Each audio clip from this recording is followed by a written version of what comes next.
Sutra-tata yang menakjubkan. Bab 21. Kekuatan gaib Tata Gata.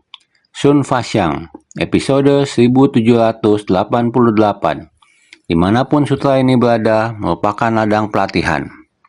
Tata Gata datang ke dunia demi satu tujuan utama, mengajarkan Dharma dengan penuh keluasaan, tiada kegentaran dan tanpa rintangan, guna mencerahkan segala perhatian benar yang menambah kebajikan. Hendaknya mengakhiri pemahaman sesat dan mengarah pada pengamalan benar. Bersarana pada sifat pencerahan yang dimiliki sendiri, bagai suara auman singa yang menggetarkan bumi dan menguncangkan nadi. Juga berpesan pada semua murid, agar tahu akan jalinan jodoh dari aspek pokok dan aspek jejak, serta mencapai tempat hening dari tatata. Beri satwa semuanya, bersungguh hati. Benar, para makhluk dunia delusi. Pada dasarnya setiap orang punya sifat hakiki yang sama dengan Buddha. Kebijaksanaan dengan Buddha tiada beda.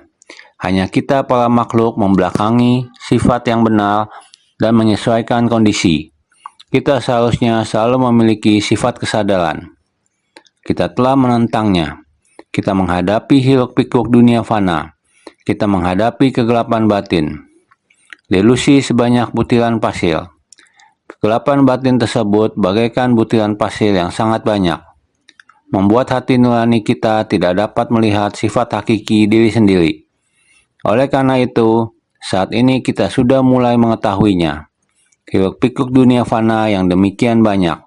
Dari manakah asalnya? Berasal dari dalam hati nurani. Kita sendiri memiliki sangat banyak kegelapan batin, delusi, sehingga hal itu kita datangkan sendiri.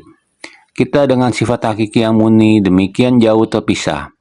Sepertinya sangat jauh. Sebenarnya sifat hakiki selamanya tetap bersama kita.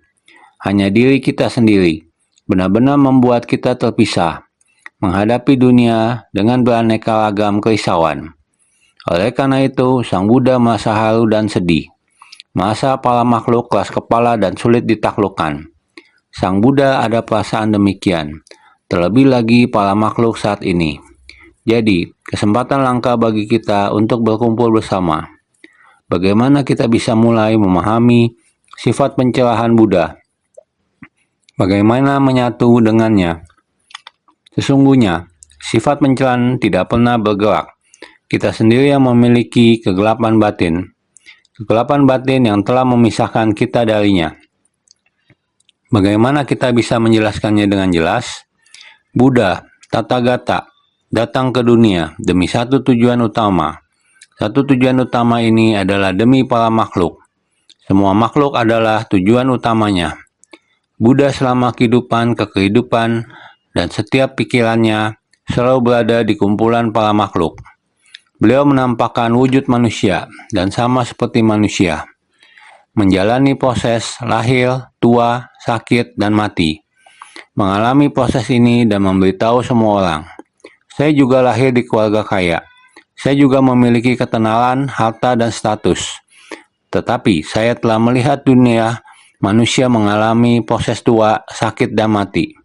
Proses tua, sakit, dan mati. Tidak peduli seberapa kayanya keluarga atau seberapa tinggi ketenaran, harta, dan status seseorang. Mereka juga tidak dapat terelakkan. Ini adalah hukum alam. Kita tidak dapat melanggar hukum alam. Itulah alam. Kita harus mencari ke dalam diri kita sendiri untuk menemukan sifat kesadaran kita sendiri. Ternyata sifat kesadaran kita tidak pernah meninggalkan kita. Hanya saja tertutupi oleh ketidaktahuan dan kerisauan, sehingga menyebabkan hubungan antar manusia di dunia ini bagaikan orang asing, tidak saling mengenal. Terlebih lagi, ikatan nafsu, benci, asmara, dan dendam. Menderita karena berkumpul dengan sesuatu yang tidak menyenangkan.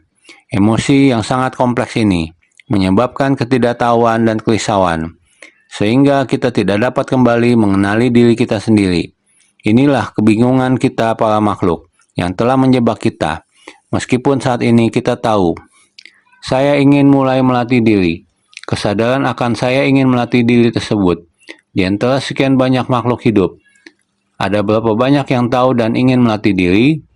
harus mencari tempat berguru, lalu masuk ke dalam hutan pertapaan. Bagaimana cara berlatih di hutan pertapaan? Apakah dimulai dari sebelum kita meninggalkan kehidupan duniawi? Sudah mulai berlatih dengan tekun dan giat, berjalan menuju arah yang ideal, atau dimulai dari hari ketika kita memutuskan untuk memasuki doktrin ajaran mazhab? Gerbang pertapaan semacam ini dimulai pada hari yang mana? Pada langkah yang keberapa?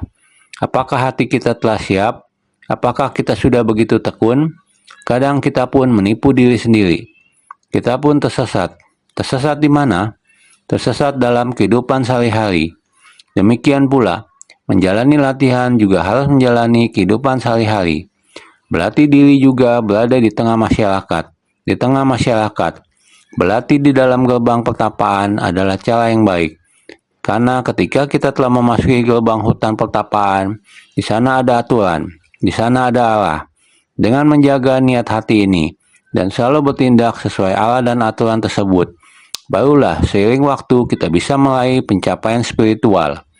Jika masuk ke dalam doktrin ajaran mazhab, masuk ke dalam masyarakat, namun melupakan niat awal, mungkin terdapat banyak masalah di hutan. Masalah yang seperti apa? Yaitu mengatur orang lain, namun tidak melatih diri. Tidak memikirkan bahwa diri sendiri tidak dapat berlatih. Hanya ada saya. Lupa bahwa masih ada orang lain. Melihat orang lain sebagai manusia awam. Melihat sendiri bagaikan sangat tinggi dan tidak ada yang lebih tinggi. Ini adalah kabut atau delusi dari masuk ke dalam sekte. Delusi ini akan lebih merepotkan dari yang ada di luar. Karena di luar kita saling meluruskan, mengingatkan. Saya adalah manusia awam. Kita semua memiliki kesalahan. Maka kita harus mengarah ke Buddha, Dharma, Sangha, memohon pembetulan. Begitu kita menjadi bagian dari Buddha, Dharma, dan Sangha, dekat dengan Buddha dan Dharma, dirinya sendiri merupakan bagian dari Sangha. Mungkin di bagian ini masuk ke dalam delusi diri sendiri, mengira kita dapat membimbing orang lain. Tidak terpikir bahwa kita juga harus dibimbing. Ini adalah batin dan pikiran kita yang mudah tersesat. Maka di luar mudah untuk dilatih, di dalam sulit untuk dilatih, karena kita masih memiliki sebersit kegelapan batin. Sehingga Sang Buddha datang ke dunia demi satu tujuan agung, datang untuk memberi pengajaran kepada para makhluk, dan datang untuk membabarkan Dharma, yaitu mengajarkan Dharma dengan penuh keleluasaan, tiada kegentaran dan tanpa rintangan. Beliau ingin memberitahu kita harus leluasa, tiada kegentaran. Dharma adalah tanpa rintangan. Ada orang yang melihat hal ini. Apakah yang harus saya latih? Saya sangat leluasa. Saya adalah saya. Saya sangat leluasa. Karena segala sesuatu adalah saya. Jika ada kesalahan, jika salah ya salah. Ingin saya meminta maaf. Rasanya tidak mungkin. Yang sudah berlalu, biarlah berlalu. Setelah saya dapat melewatinya, semua orang saling memperbaiki diri. Bukankah demikian? Anda dapat melaluinya. Orang yang berhati lapang saling merubah diri. Namun, bagi yang tidak dapat melewati, dia niat pikirannya masih menimbulkan kebiasaan buruk yang diliputi kegelapan batin. Saat ini demikian, kebiasaan buruk belumlah berubah. Hilangnya permintaan maaf ini tetap tidak berubah, tidak berubah seperti ini. Maka dia akan kembali ke kebiasaan buruk di masa lampau. Melatih diri adalah ingin melatih satu kebiasaan buruk ini. Kebiasaan burukmu harus diubah. Meskipun setiap orang memiliki sifat hakiki kebudaan, apakah yang masih harus Anda ubah? Kita setiap orang memiliki kebiasaan buruk sendiri. Maka kita masih harus melatih diri. Kita harus menghapus kegelapan batin diri sendiri. Baru dapat kembali ke sifat hakiki yang murni. Baru dapat berjalan di arah yang benar.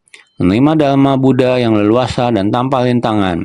Di dalam batin kita, Dharma adalah kebijaksanaan. Orang yang memiliki kebijaksanaan tidak akan mengalami rintangan. Dan jika tidak dapat memperoleh kebijaksanaan demikian, orang, masalah, dan benda, batin kita setiap saat terhambat. Dharma Sang Buddha adalah untuk menyampaikan kepada kita Dharma yang bebas dan tanpa hambatan. Jika kita memiliki kelulusan tanpa rintangan, maka kita tidak akan merasa takut. Urusan besar seperti kehidupan dan kematian pun menjadi hal yang alami, tidak menimbulkan rasa takut. Menderita sakit juga demikian. Itu adalah urusan pribadi, tidak dapat digantikan oleh orang lain. Semua itu adalah urusan kita sendiri, karma kita sendiri yang harus kita tanggung, dharma kita sendiri yang harus kita latih. Gunakan waktu dengan sebaik-baiknya, setiap detik, setiap menit. Karena manusia, peristiwa, dan benda memberi kita kesempatan untuk berlatih. Jika kita bisa seperti itu, setiap hari merupakan ladang pelatihan. Setiap hari membentuk keberhasilan jalan spiritual kita. Tidak ada hal yang tidak bisa kita lewati. Detik demi detik berlalu, dan karma kita pun berlalu bersamanya. Inilah pelatihan kita, harus kita rasakan dan pahami sendiri. Maka, guna mencerahkan segala pelatihan benar yang menambah kebajikan, Sang Buddha ingin memberitahu kita bahwa mengajarkan dharma dengan penuh kelulusan, tiada kegentaran. Telah lahir ke dunia ini, maka tidak ada yang perlu ditakuti. Kita harus berada dalam dharma. Dharma tidak menghalangi kita. Kita tetap bisa bersungguh-sungguh.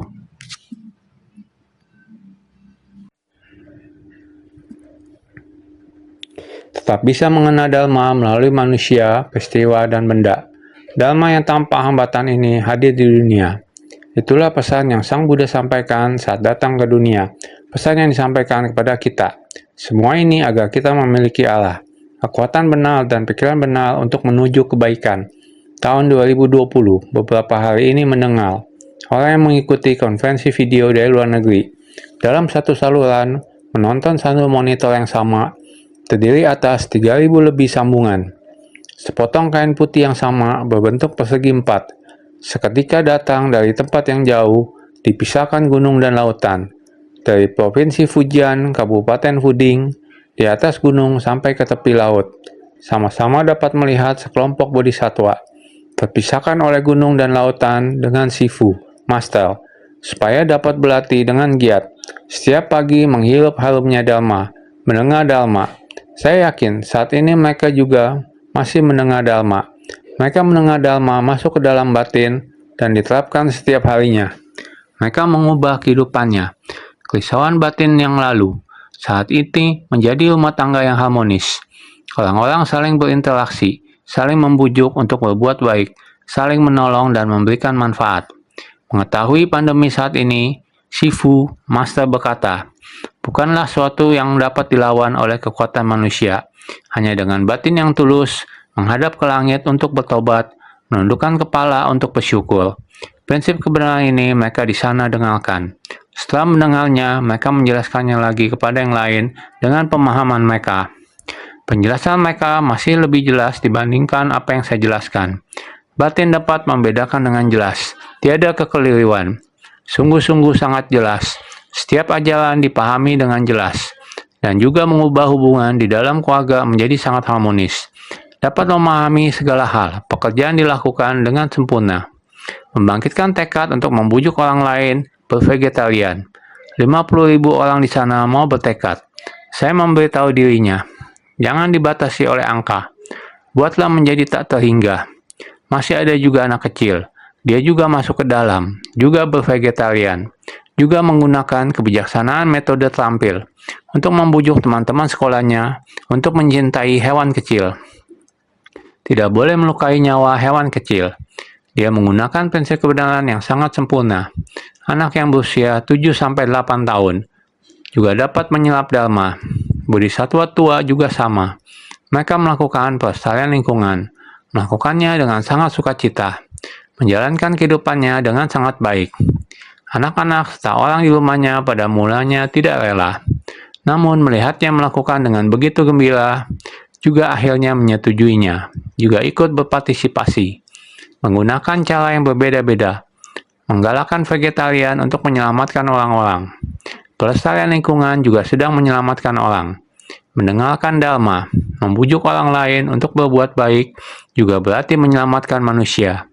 Inilah mendengarkan dharma, menegakkan pikiran benar. Ini merupakan dharma di dalam kehidupan manusia. Ini merupakan Buddha menyebarkan Dharma ke dalam kehidupan manusia, mewariskan dari generasi ke generasi. Juga berharap setiap generasi mewariskan dengan tegak dan menyebarkan secara horizontal menyeluruh.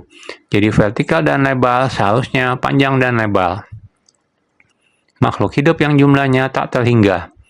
Aku bertekad menyelamatkan mereka semua. Ajaran Buddha sangat mendalam. Kita juga bertekad untuk menguasai semua. Dengan kesungguhan hati, kita baru bisa masuk ke dalam kerumunan orang banyak. Di tengah kerumunan orang banyak, sekarang adalah masa sesat. Ini adalah dunia penuh kekeruhan. Dalam kekeruhan ini kita harus berikrar. Hendaknya mengakhiri pemahaman sesat dan mengarah pada pengamalan benar. Bagaimana kita mengakhiri pemahaman pandangan sesat? Kita harus bagaimana pada masa saat ini. Pandemi kali ini tidak terlihat, susah dihentikan, dan tidak dapat dihentikan. Pneumonia virus corona baru ini sudah menyelimuti dunia. Lebih dari 200 negara di seluruh dunia sedang mengalami masalah dan menghadapi krisis di mana-mana. Sama seperti ada dua hal yang bisa dibicarakan, satu di India dan satu di Sri Lanka. Dua orang yang berbeda negara demi pernikahan. Satu ingin mengadakan pernikahan di India. COVID di India sekarang sangat parah. India sudah memberikan perintah untuk melarang kegiatan. Tetapi keluarga pasangan yang mau menikah ini, mereka tidak percaya. Peristiwa besar ini hanya terjadi sekali seumur hidup. Jadi tetap diadakan seperti biasa. Yang diadakan ini, keluarga laki-laki 20 orang. Ada 16 orang positif, telah terpapar. Pasangan pengantin baru lainnya, mereka di Sri Lanka ada COVID seperti ini. Tetapi sangat sedikit. Tetapi mereka sangat mentaati peraturan. Biaya pernikahan yang mau mereka pakai, pasangan pengantin ini memakai baju pengantin. Dua orang bergandengan tangan, memberikan dukungan kepada keluarga miskin dan tertimpa musibah. Berapa banyak orang yang datang untuk memberkati pasangan ini? Setiap keluarga memberkati pasangan ini dengan bahagia. Beginilah para makhluk. Mereka yang tercelakaan akan berjalan sesuai dengan prinsip kebenaran. Sedangkan yang tersesat, tindakan mereka akan melanggar dengan hakikat kebenaran. Seperti sebuah kata dari orang zaman dahulu. Mereka yang mengikuti hukum alam akan hidup, sedangkan yang melawan hukum alam akan binasa. Oleh karena itu, sebaiknya dalam hidup ini kita berjalan sesuai dengan prinsip kebenaran.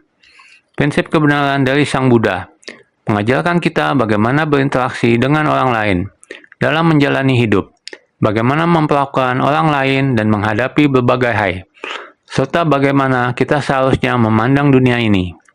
Dari alam semesta yang maha besar, hingga pikiran dan niat yang paling halus. Sang Buddha mengajarkan dan menjelaskan kepada kita, baik dari dalam diri kita maupun dari luar kita. Maka dari itu, kita seharusnya berlindung pada sifat pencerahan yang dimiliki sendiri, yang mana dimiliki oleh setiap orang. Bagai suara auman singa, batin kita. Batin kita pada dasarnya memiliki hakikat kebudaan. Ibarat seekor singa di dalam hutan. Ketika singa itu bangun dari tidurnya, ia akan mengerangkan tubuhnya dan mengeluarkan suara. Begitu dia mengaum, wah suaranya sangat keras. Suara itu bahkan mampu menggetarkan bumi, karena gema dari pegunungan dan lembah, bahkan dapat menyebabkan tanah ikut bergetar. Begitulah perumpamaan suara Sang Buddha. Ketika beliau mengeluarkan auman singa untuk membangunkan para makhluk, membangunkan setiap orang, membangunkan sifat kebudayaan dari dalam batin setiap orang. Jadi, pikiran kita juga harus hidup. Setiap hektar tanah pikiran kita adalah tanah yang hidup. Selama kita menabur benih, satu benih akan tumbuh tak terhingga. Dengan prinsip kebenaran yang sama, ketika ada singa di gunung, aumannya akan menguncang seluruh gunung. Ini adalah prinsip kebenaran yang sama. Sang Buddha datang ke dunia untuk satu tujuan besar, yaitu untuk membabarkan Dharma kepada dunia. Beliau kini telah mencapai usia tua. Sang Buddha datang untuk membabarkan Buddha Dharma, tetapi beliau juga menjadi tua. Buddha Dharma harus diwariskan. Bagaimana cara mewariskannya? Dia harus mempercayakannya pada seseorang. Kepada siapa dia akan mempercayakannya? Siapakah yang memiliki kecocokan untuk benar-benar memahami maksud Sang Buddha? Siapakah yang memiliki kedekatan dengan dunia sehingga mampu menyampaikan ajaran tersebut? Sang Buddha sangat khawatir akan hal ini. Maka beliau juga berpesan pada semua murid agar tahu akan jalinan jodoh dari aspek pokok dan aspek jejak. Sang Buddha harus merenungkan hal ini dengan sesama. Dalam Sutra Teratai, aspek jejak dan aspek pokok dibuka satu persatu, seperti membuka pintu demi pintu, agar para anak-anaknya bisa masuk. Siapa yang akan menjadi kepala keluarga dan menjaga rumah ini? Apakah kepala keluarga masih mengembala di luar sana? Anak dari orang tua bijaksana akhirnya ditemukan dan dipanggil masuk. Namun apakah sudah tahu bagaimana menjaga rumah? Akhirnya sang orang tua bijaksana pun memanggil seluruh keluarga dan berkata, "Lihat, ini anakku. Di masa depan dia yang akan mewarisi usaha keluarga. Kalian harus melindungi dan mendukungnya." Prinsip kebenaran yang sama. Sang Buddha juga mencari anak-anaknya yang mengembala dan tersesat di luar sana. Itu adalah proses yang sangat sulit.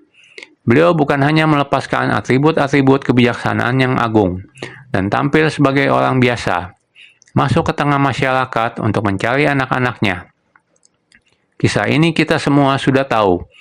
Orang tua bijaksana yang mencari anaknya kemana-mana dan membimbing mereka kembali ke rumah. Sama seperti bagaimana saya mendesak setiap orang untuk pulang agar bisa masuk ke dalam mazhab dan menemukan poin penting dari pelatihan diri, memasuki keheningan hakiki. Kita semua harus bersungguh hati. Dharma sejati ada di dalam diri, bukan hanya dalam teks atau kata-kata. Teks tidak bisa menjelaskan makna Dharma kepada kita.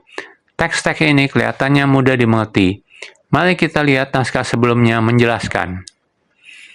Dimanapun gulungan sutra tersimpan, apakah dalam sebuah taman, dalam suatu hutan, di bawah sebatang pohon, dalam satu sanghalama, dalam kediaman dari perumah tangga, dalam sebuah aula, ataupun di lembah penggunungan, atau di alam liar, pada semua tempat ini hendaknya dibangunkan sebuah stupa dan diberikan persembahan. Sutra Teratai Bab 21, Kekuatan Gaib Tata Gata. Sutra yang dibawakan Sang Buddha. Sutranya adalah suatu barang yang sangat berharga. Seperti yang sudah kita katakan sebelumnya, kita harus sungguh-sungguh menghargainya. Sebenarnya, di saat Sang Buddha membabarkan Dharma, apakah itu mampu untuk menyuruh semua orang supaya Dharma ini, gulungan sutra ini, letakkan di dalam stupa? Di saat itu masih belum. Hanya orang yang menyusun dan menyunting pembendaharaan dapat menghargai ajaran Sang Buddha. Jadi mereka menjadikannya dalam bentuk naskah. Gulungan sutra naskah ini kemudian berpesan kepada kita untuk menghargainya. Jadi saya percaya Sang Buddha menginginkan setiap orang supaya menghargai Dharma, memasukkan Dharma ke dalam batin kita, meresap ke dalam batin dan mempraktekannya, menyebarkannya dari mulut ke mulut.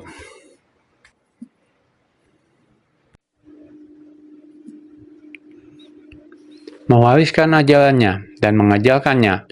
Saya percaya disinilah adalah harapan Sang Buddha, bukan hanya tulisan atau naskah yang dikumpulkan dan diikat, lalu dibangun stupa. Bukan hanya demikian saja, tetapi untuk orang-orang setelahnya yang menghargai sutra. Makanya kita harus sangat menghargainya, membangun stupa dan vihara untuk mempersembahkan gulungan sutra. Maka seandainya kita dapat memahami, maka kita pasti mengerti maksud Buddha.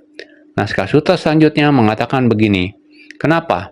Mengapa harus begitu agung tempat untuk menyimpan sutra, dharma, dan gulungan sutra ini? Mengapa? Kenapa? Engkau hendaknya tahu bahwa tempat demikian adalah tempat pencerahan. Semua Buddha mencapai Anuttara Samyak Sambodhi di sini. Semua Buddha memutar roda dharma di sini. Semua Buddha memasuki parinirvana di sini. Sutra Teratai Bab 21, Kekuatan Gaib Tata Gata. Kenapa? Kenapa mendorong orang-orang untuk membangunkan stupa dan memberikan persembahan? Membangun stupa pada 4 lokasi adalah dimaksudkan untuk menampakkan kebajikan Buddha, juga menandakan kalau tempat itu adalah ladang pelatihan batin. Artinya, tempat itu di mana tubuh Dharma berdiam. 3 lokasi lainnya, sebagaimana dijelaskan dalam naskah. Jasa dari sutra adalah sulit dijelaskan sampai tuntas, tetapi dapat diringkas menjadi 4 poin penting, di mana sepenuhnya diungkapkan dalam sutra ini. Ini mudah dimengerti, bagaimana harus dijelaskan. Ini adalah sebuah cara memberi nasihat, menyusun dan menulis sutra. dengan maksud untuk mendorong semua orang agar menghormati Dharma. Maka, mendorong orang-orang untuk membangunkan stupa dan memberikan persembahan. Karena kata stupa dapat diterjemahkan sebagai menampakkan kebajikan. Karena stupa terdiri dari setingkat demi setingkat, sangat tinggi, maka disebut menampakkan kebajikan. Di tempat di mana terdapat stupa menandakan adanya Dharma. Ada Dharma berarti ada kebajikan. Terdapat praktek dari kebajikan Sang Buddha di dalamnya, maka harus terlihat tinggi. Stupa dapat diartikan sebagai menampakkan adanya kebajikan. Maka mendorong orang-orang untuk membangun stupa dan memberikan persembahan. Ini ditujukan dengan benda materi, menunjukkan kebajikan dari Buddha. Bagaimanakah ini dapat menunjukkannya? Setinggi apapun pasti ada batasnya. Moda Galvana ingin melihat setinggi apakah praktek dan kebijakan Buddha. Dengan kekuatan gaibnya, masih belum dapat melihat puncak dari Buddha. Terdapat sebuah kisah mengenai hal ini. Maka kebajikan Buddha dapat mencapai puncak, kesempurnaan yang tiada tara. Tidak dapat melihat puncaknya, karena tingginya kebajikan itu. Maka kebajikan Buddha tidak dapat diukur. Kesadaran Buddha, kebijaksanaan Buddha sebenarnya setinggi apa? Tidak memiliki puncak, juga tidak memiliki batas. Maka disebut Anuttara Samyak Sambodhi, pencerahan sempurna yang tiada tara. Maka ini memerlukan stupa untuk memberikan persembahan.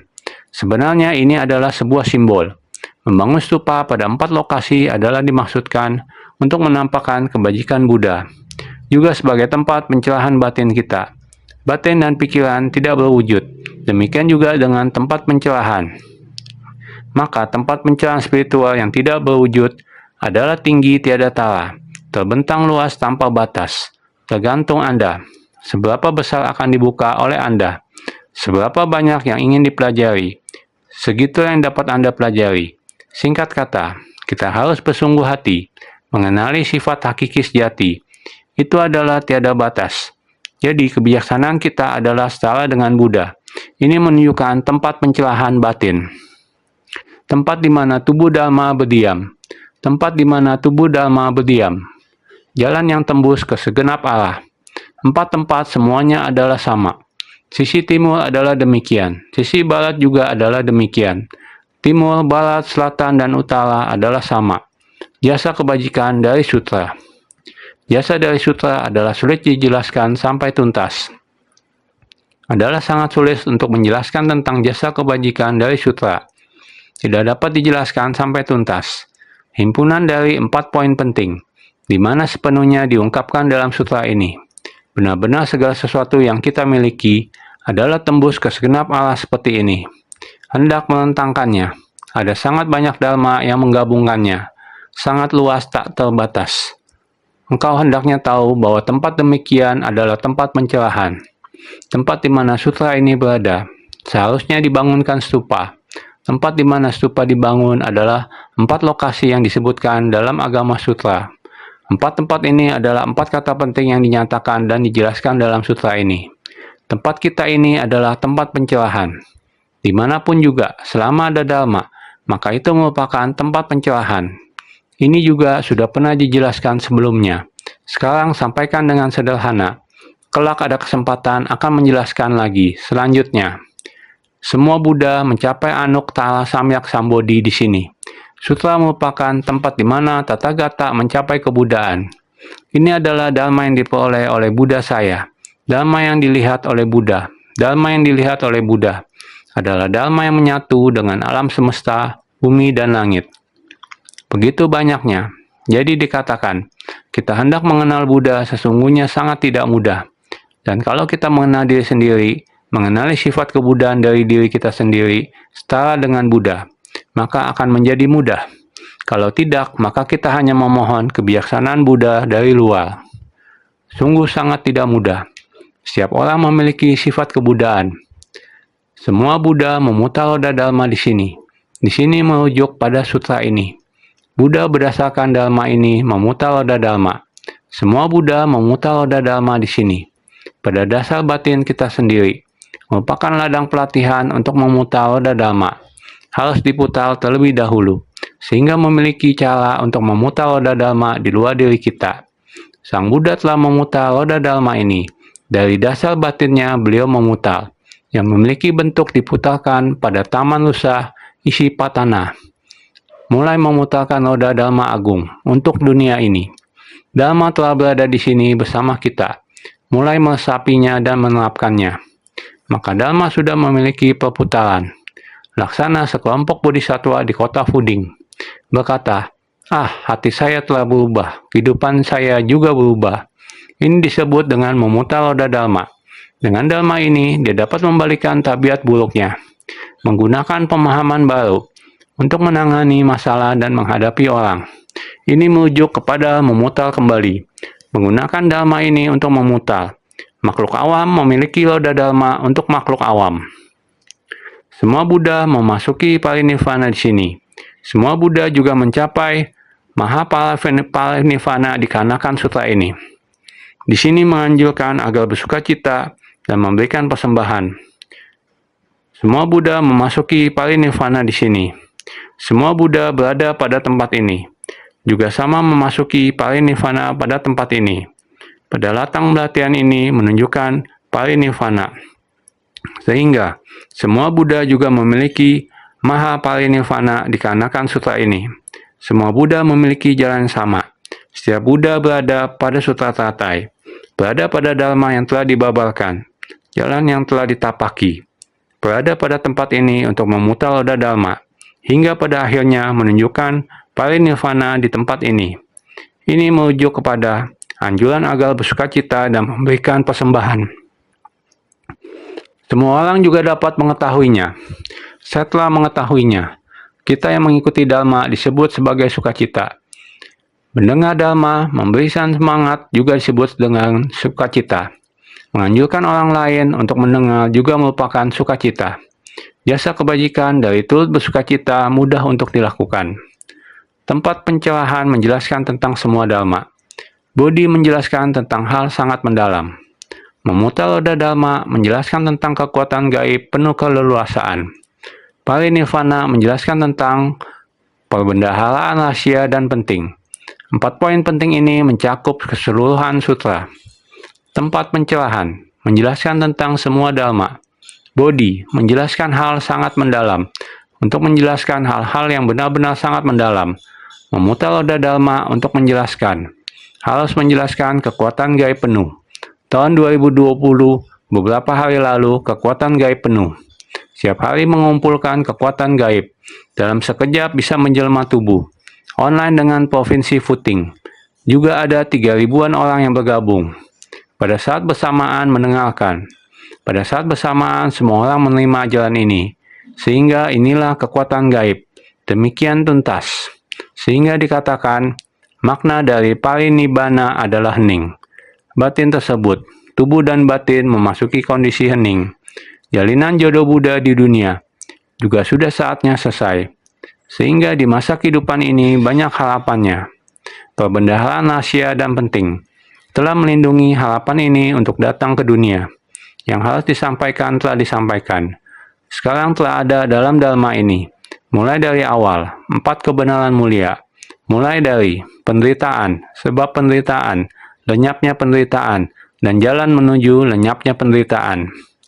Di dunia ini ada penderitaan, mengumpulkan banyak penyebab, membuat kehidupan manusia penuh penderitaan, memberikan kita cara mengurangi penderitaan. Ada jalan ini bisa kita jalani. Perlu kita membentangkan jalan, perlu kita membuka jalan bodhisattva, supaya semakin banyak orang yang menapaki, semakin banyak orang melakukan, sehingga naskah sutra sebelumnya, jalan 4 penjuru. Buddha sudah membuka 4 jalan besar untuk kita jalani. Sehingga kita harus baik-baik mengenal jalan, mengetahui arah tujuan. Arah tujuan tepat, jalan begitu besar. Mulai melangkah, lakukan saja. Bodhisattva sekalian. Waktu sedetik dan semenit pun akan lewat. Kita harus menggenggam waktu, harus menghargai kehidupan. Setiap menit dan detik tidak boleh sia-sia, sehingga harus senantiasa lebih bersungguh hati.